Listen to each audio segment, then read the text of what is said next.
My grandfather owned a ranch. It was a happy place, destitute and solitary. It was the only place where I felt myself. My grandfather is long past now, priced from the useless quarrels our country uses as games for the wealthy.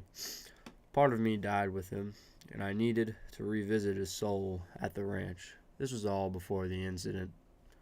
The accident descended me into a layer of hell I could never fathom. A place where I lost part of my soul, where I lost feeling.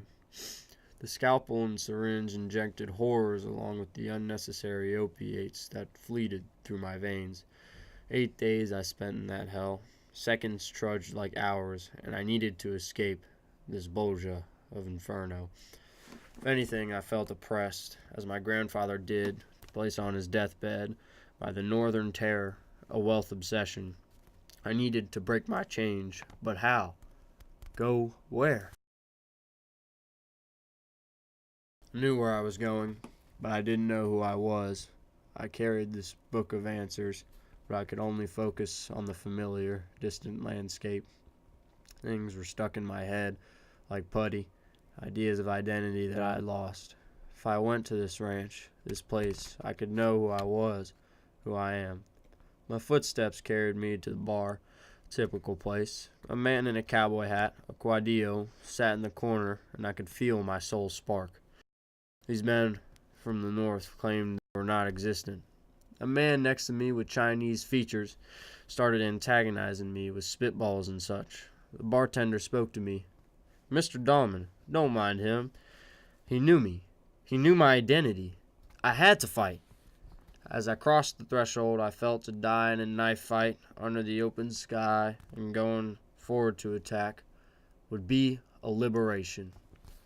My spirit, I had finally found my identity. It all was a part of me, part of my grandfather, a part of the South.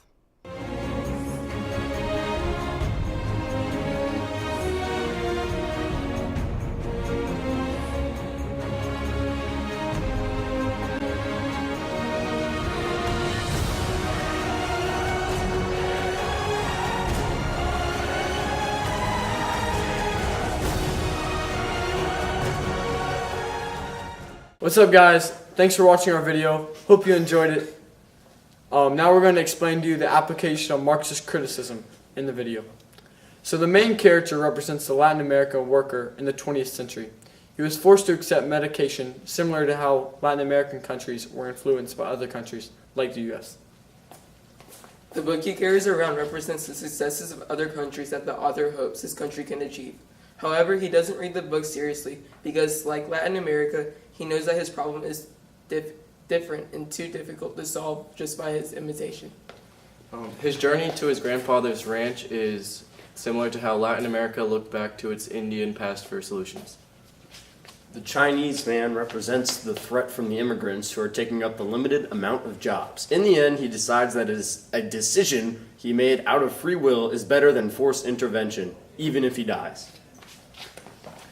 This shows the Latin American determination to retain its independence and identity in the face of its own problems and foreign influence. Yeah. Check out our bloopers. Oh! There you go. He's scared. Dude! I can just go down the stairs. Oh my god!